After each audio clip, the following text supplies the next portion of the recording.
This video is based on legislation in British Columbia about statutory property guardianship. My name is Joanne Taylor. I'm the Executive Director and Registrar of Nidus. This presentation provides basic information. It is not legal advice. This information is little known to professionals, let alone the general public, so you may find that you need to watch some or all of this video more than once. You can also watch other Nidus videos for more details on planning. We would like to thank the Law Foundation of British Columbia for a grant to do this project. You can learn more about the Law Foundation by visiting their website, www.lawfoundationbc.org. Who is Nidus? Nidus is a BC-wide non-profit charitable organization established in 1995 by other community groups who were involved in a grassroots law reform of adult guardianship. Nidus is a resource to the public, community organizations, and professionals and their institutions. Nidus provides a registry service to store important information and documents and make them available to others who may need to know.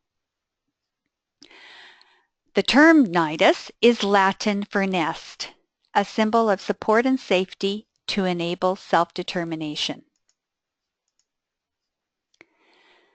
What issues are involved and how does it affect you? Adult guardianship affects all adults. The age of adulthood in British Columbia is 19.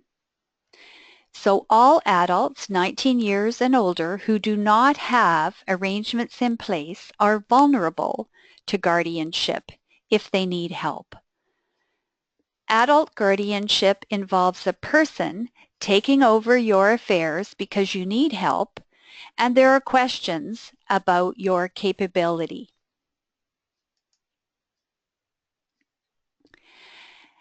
Adult guardianship has two types or two routes to get in. First, we have private guardianship, which should involve a court hearing where a judge hears all sides of the case, and there's due process in that procedure. And this is where an individual, such as a spouse or family member, or an institution, like a trust company, applies to the BC Supreme Court to be appointed by a court order to take over the adult's affairs for any life areas. Public or statutory guardianship, on the other hand, does not involve a court hearing. It's a bureaucratic procedure, and it only applies to property, the adult's financial and legal affairs. And it's when the Public Guardian and Trustee, a public or state official, takes over an adult's financial and legal affairs by way of a certificate of incapability through medical assessments. Under adult guardianship, also called comitationship in British Columbia, you, as an adult, lose your rights. This is sometimes called civil death. Legally, you become a non-person. The government or state, via the Public Guardian and Trustee, becomes involved in your personal and private affairs. Directly, when they act as your statutory property guardian, or indirectly in reviewing the actions of a court-appointed private guardian. So a private guardian is accountable to the Public Guardian and Trustee for how they manage your affairs. The good news is that we can avoid the need for guardianship by making our own arrangements, legal plans for all life areas. And you'll see on this chart that we are identifying estate planning as making arrangements for after death, and most people are familiar with the will and its role in that. But we want to put the spotlight on personal planning, which is about making legal arrangements for while you are alive, but you might need assistance in one or all 4 life areas. And the life areas being health, personal care, legal, and financial. You'll see there's a container called advanced care planning attached to health. And that's the term that health authorities are using to encourage people to plan about health care matters. But that's a very narrow focus, and we're using the term personal planning to let people know that they need to cover all life areas, because it isn't only about health matters and it isn't only about the care system. The focus of this project and statutory property guardianship is on only 2 of the life areas, the legal and financial. And this chart shows you some examples of tasks or decisions that might fall under each of the life areas. We don't live our life in separate compartments, but there are laws, policies, and even institutions that are specific to these areas. But the focus of this video and this project is on statutory property guardianship, which is only concerned with legal and financial affairs. But of course, we can't forget about health and personal care matters, because all areas are interrelated. And legal financial affairs, managing your money, paying taxes, making sure you're getting your entitlements and legal rights are going to relate to decisions about spending your money on your quality of life and around health and personal care matters. So we must always remember that these 4 life areas are interrelated. So what are some of the ways to avoid statutory property guardianship? Well, you've already heard that personal planning is one of the key ways, and probably the key way. And so if we think about personal planning, we want to know that there are 2 paths in British Columbia for personal planning. We have the future path, the traditional path, for adults who are considered capable of understanding the nature and effect of their legal documents at the time of making them. So they make them when they have that capability to understand, and they go in the drawer and they're available if something happens in the future. On the other hand, there are adults whose capability is in question now. They don't have any plans in place. And this could be adults whose capability is in question because of a disability from birth, or maybe they had a serious accident in childhood and they have an acquired brain injury from childhood. Or it might apply to adults who suffered an illness, disease, or injury during adulthood, such as severe stroke, or they have advanced dementia. So these adults don't have legal documents in place, or they're not sufficient. They need help and their capability is in question. So the first step in personal planning is to determine the path. And we have a little chart here to remind us again of the 4 life areas, the future path for people who understand the nature and effect of their documents at the time they're making them. And we're very fortunate in British Columbia that we have the Need Help Today path for adults whose capability to understand nature and effect may be in question, but they can still make a plan that covers aspects of all 4 life areas, and that's a way to avoid guardianship. So what arrangements can adults make? We've already discussed the personal planning documents according to the appropriate path. There are some other things that adults might consider doing, arranging direct deposit of income, direct bill payment, so that if they're ill or injured, perhaps these arrangements will carry things on for them until they recover. So they're not going to need a statutory property guardian, the public trustee, to take over because this is in place. Obviously, this is going to depend on the length of time and the type of condition. Try to avoid getting into debt or putting your property at higher risk of loss, because if you are high risk, that's another way that you could be vulnerable to the public guardian and trustee needing to step in as statutory property guardian. Ask for help. There's a lot of focus on remaining independent, but that's really about being interdependent. Don't get isolated from others. What keeps people safe? It's other people who care. So you do have to sometimes be very deliberate about making sure that you have a support network. And of course, it's reciprocal too. You can offer that to other people. Another tip is minimizing risk that can come about due to not having legal plans in place. And there may be conflicts among family members or between you and a family member. Having a plan in place is your way of setting things up the way you want them.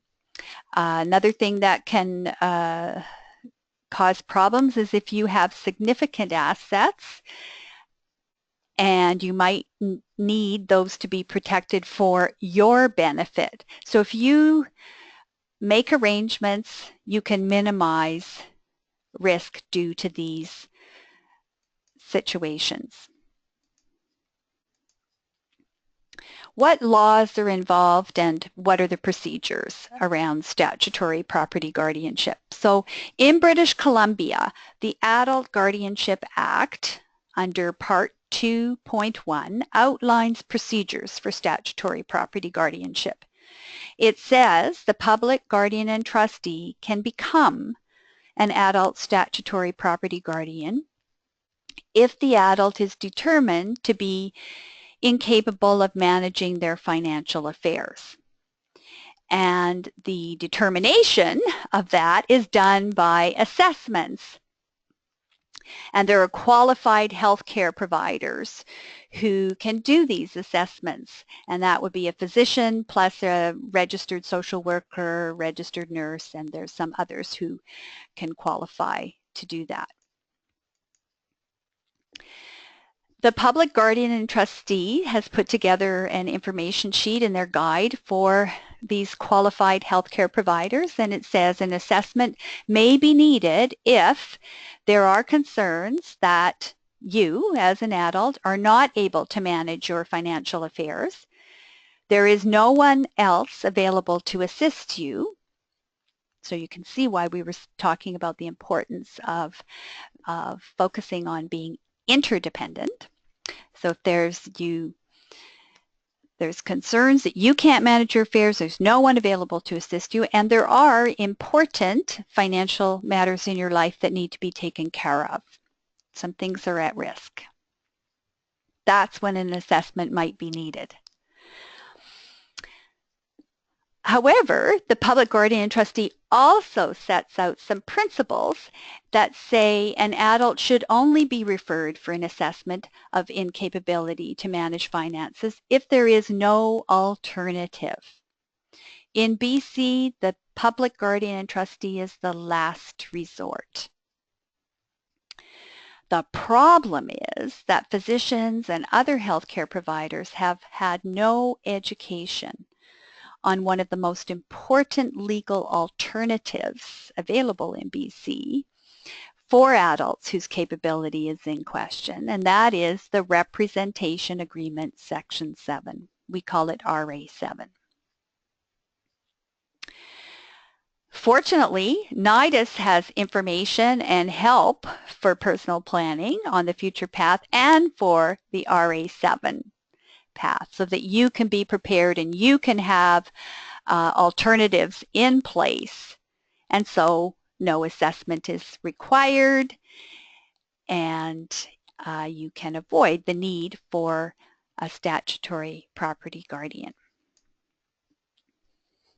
But what are the procedures for that? Because, you know, the more you understand and you're informed, the better you can protect yourself. So if there is an assessment, when the adult is first assessed, if they're found capable, statutory property guardianship does not happen. If they're found incapable of managing their own affairs, and remember these assessments are done by medical professionals with some guidelines in the law and from the Public Guardian and Trustee. If you're found incapable, then the Public Guardian and Trustee becomes the adult's statutory property guardian, and they will notify the adult of that. And the adult has 40 days from that notification to request a second assessment. And that could be important because there may be an opportunity to put alternatives in place between the first assessment and the second assessment. After the second assessment, if the adult is found capable, statutory property guardianship ends. If the adult is found incapable, the Public Guardian and Trustee will notify the adult that they have taken over, and they will let the adult know that the adult has a right to ask the BC Supreme Court to review the finding. Now, there can be costs to that because it involves hiring a lawyer and a legal process.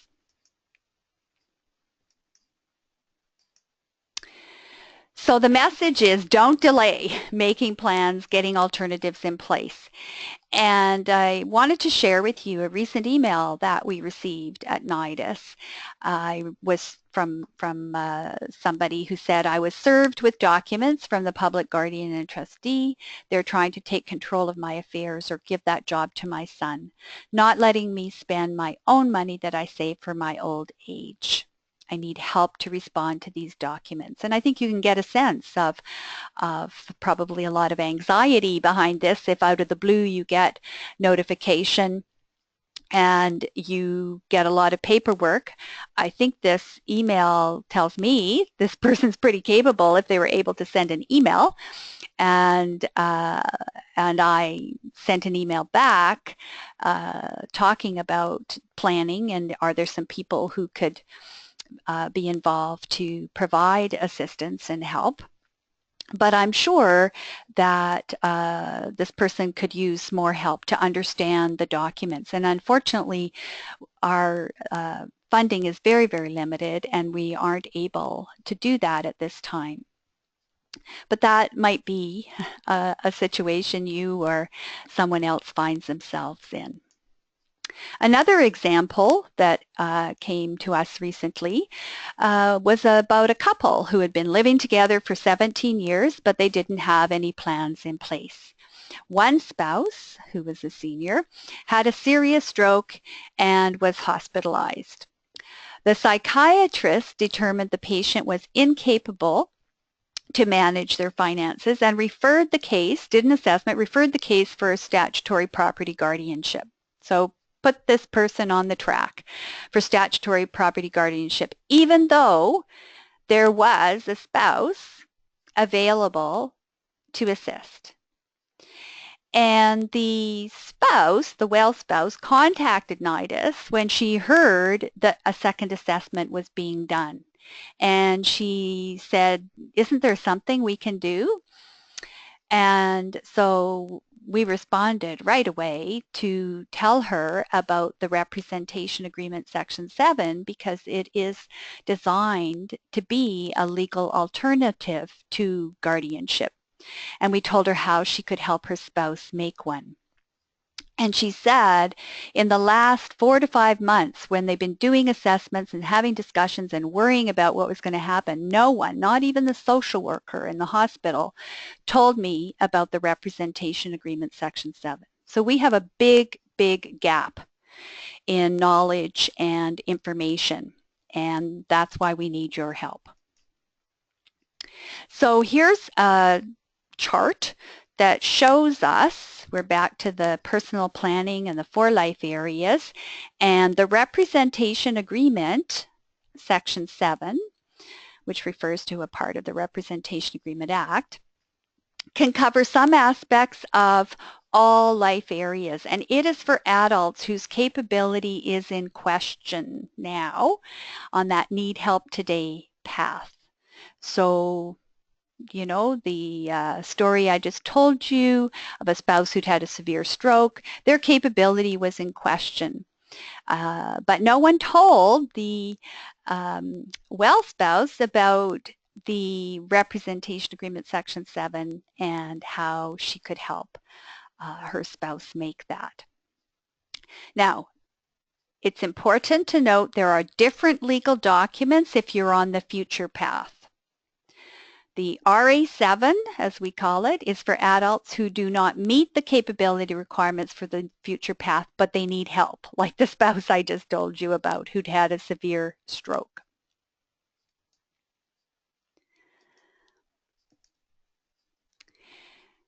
Personal planning documents have safeguards.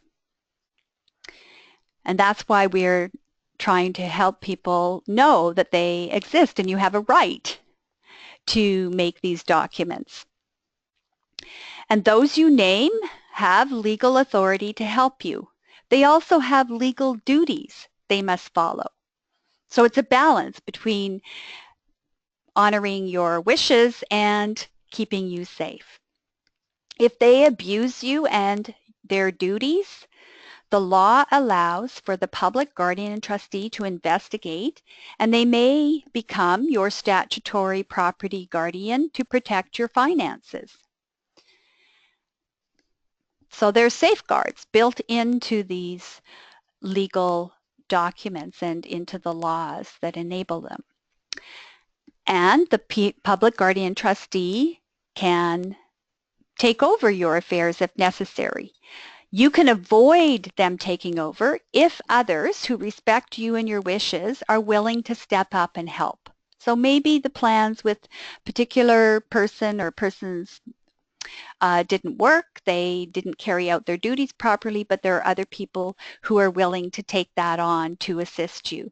And the Representation Agreement Section 7 is often the best way to do this because, again, it has built-in safeguards. Whereas informal arrangements like joint bank accounts do not have built-in protections or safeguards to allow the public guardian and trustee to intervene.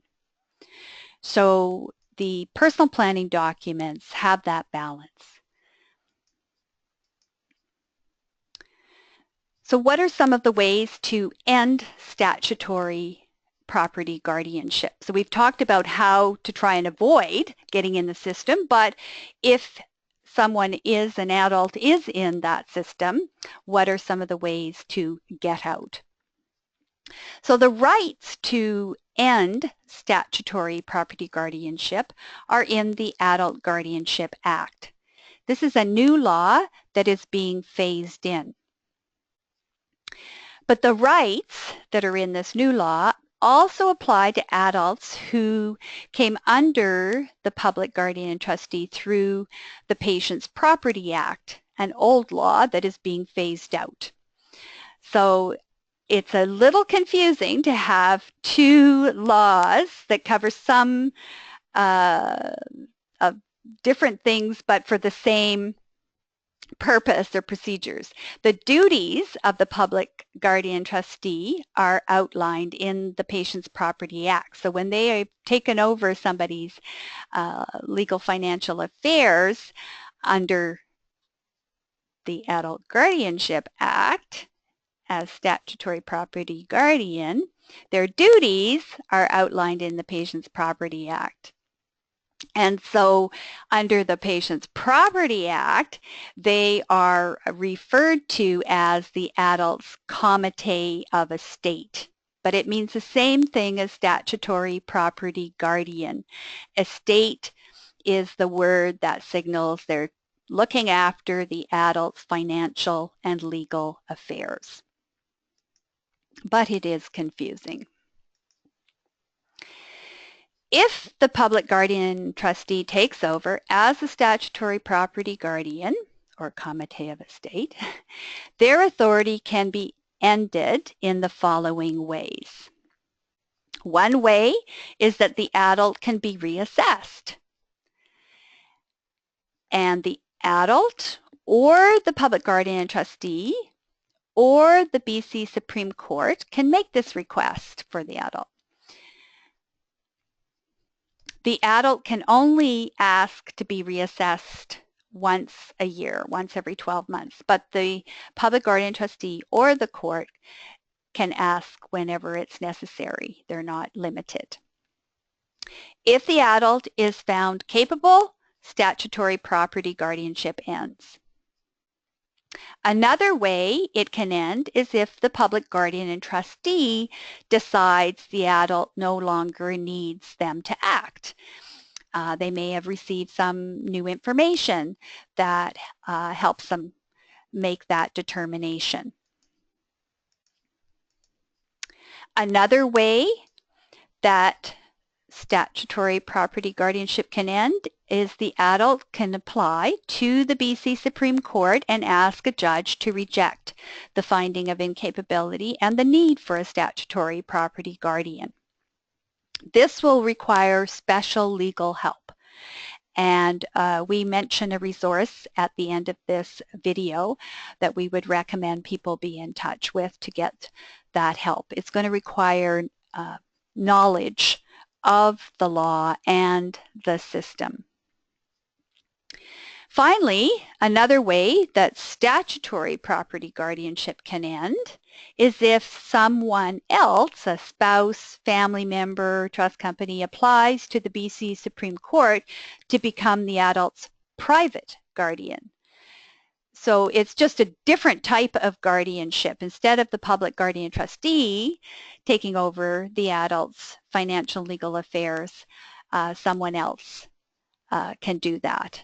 But they have to apply to the BC Supreme Court, and there are costs to that. Let's look at an example.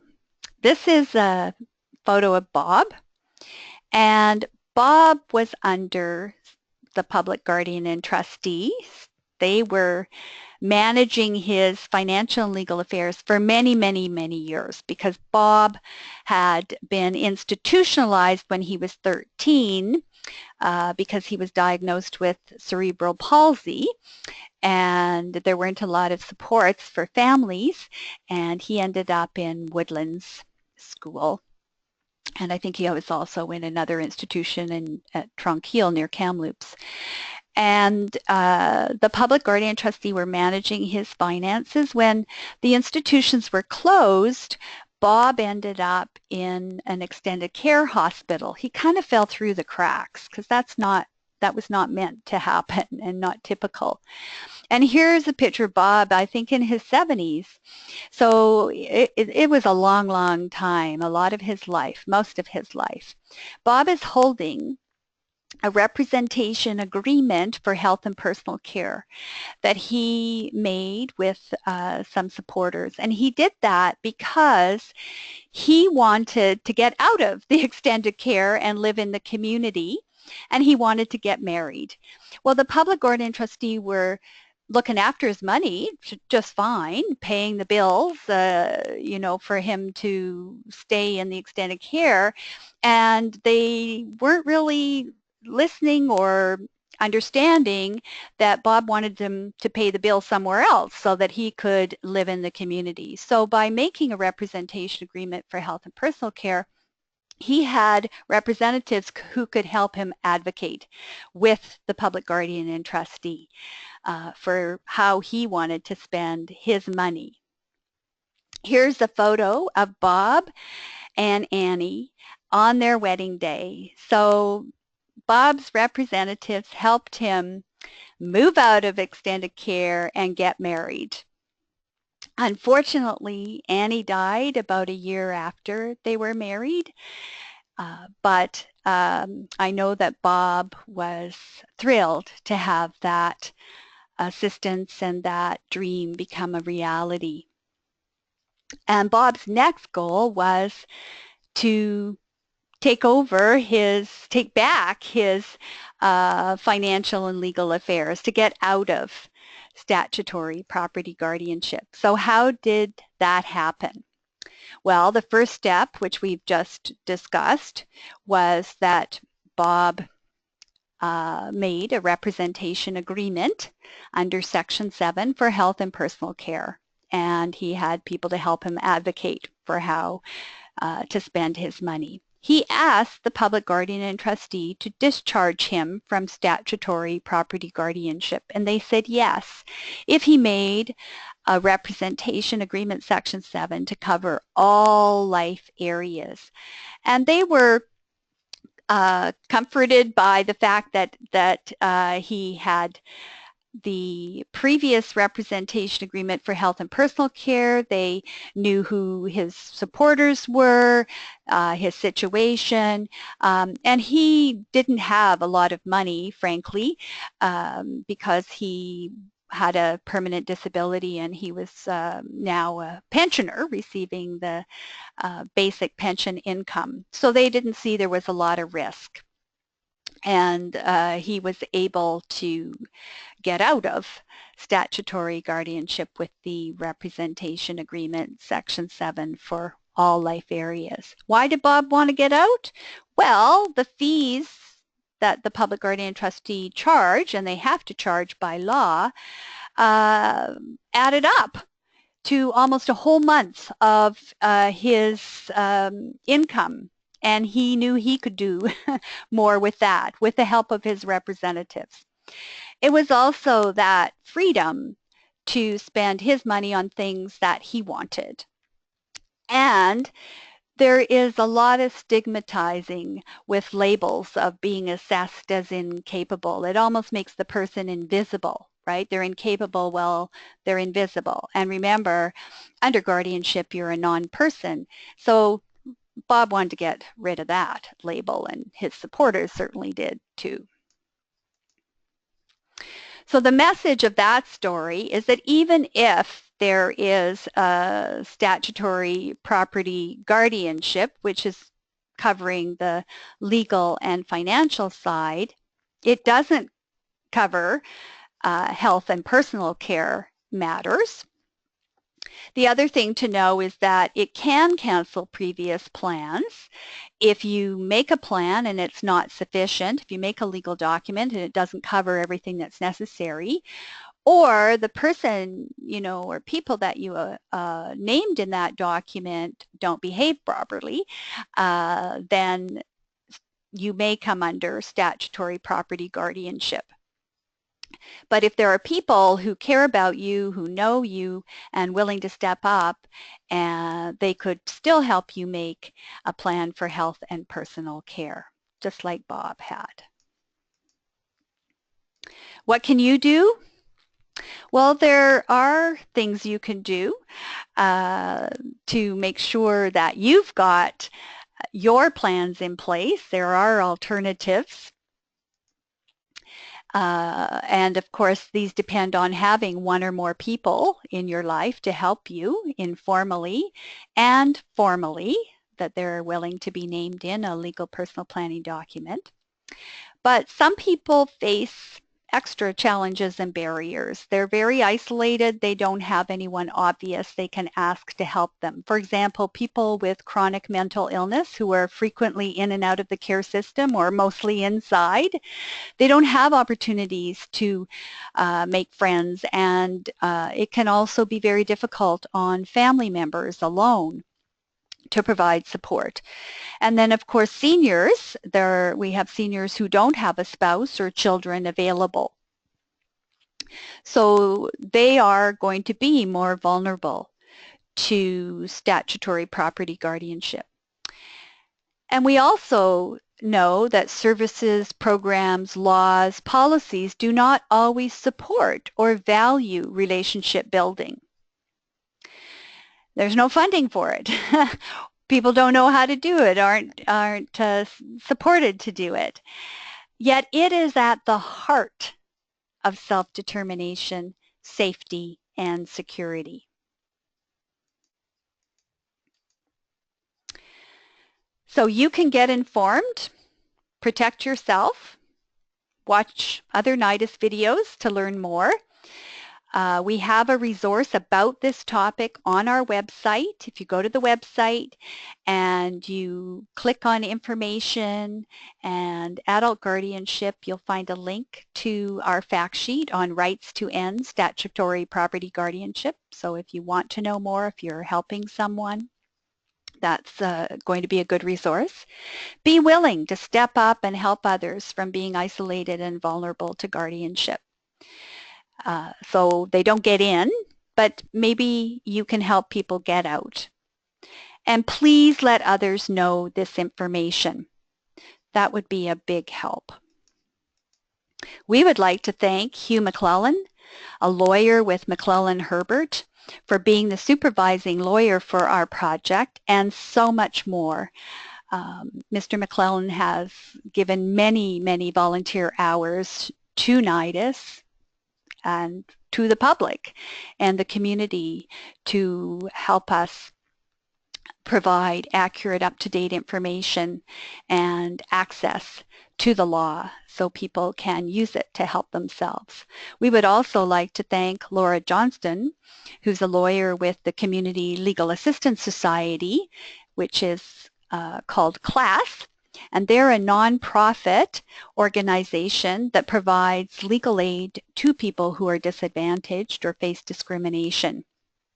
And you can learn more at their website, www.classbc.net, or you can phone them at 604-685-3425 or 1-888-685-6222. CLASS will be able to provide information and perhaps legal help for people who want to end statutory guardianship. So they are in that system and they want to know about their rights to end it, and particularly if they want to apply to the Supreme Court for a review of their status as incapable. So that is the resource for people who want to know their rights about getting out of statutory property guardianship. Nidus is the resource on planning. We would also like to thank the staff and the Public Guardian and Trustee of BC for their encouragement of this project and providing information and clarification.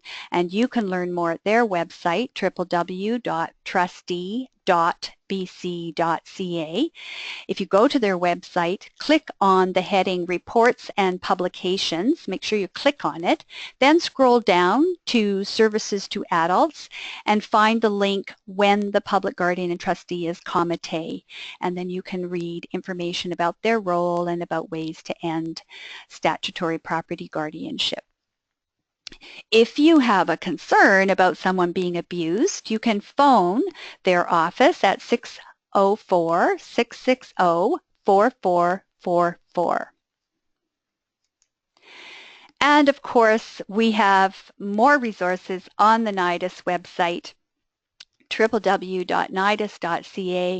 videos. If you scroll down to the bottom of our web pages, you'll find a link to YouTube where we have our videos. You can attend a free webinar, which is under Get Help, and then click on Presentations. If you want personal help, you can book an appointment in the right sidebar where it says Book Now. And when you're at the Nidus website at the home page, you can find information and representation agreement forms by clicking on the appropriate photo or heading. So if you're on the future path, click on the middle photo. If you're helping someone who has a disability from birth or childhood that affects their mental capability, click on the first photo or heading. If you are helping an adult who's had an illness or injury during adulthood, severe stroke, advanced dementia, click on the third photo or heading. It's important to go in the right door so you get the right information and forms. Thank you for joining us. I hope that you will watch other videos and go to our website to learn more.